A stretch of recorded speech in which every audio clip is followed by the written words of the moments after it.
Hi children. Hi children. Good morning.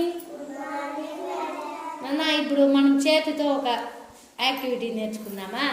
కుడి చెయ్యి పైకి పైకి కిందికి ముందుకి వెనుకకు పక్కకు తిప్పు తిప్పు తిప్పాలి బాగా తిప్పు తిప్పు.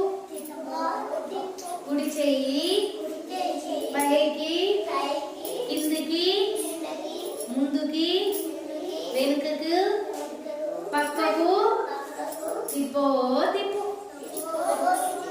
ఎడమ చెయ్యి ఈ చెయ్యి పెట్టుకోవాలి. ఎడమ చెయ్యి పైకి కిందికి ముందుకు వెనుకకు తిప్పు తిప్పు తిప్పు తిప్పు.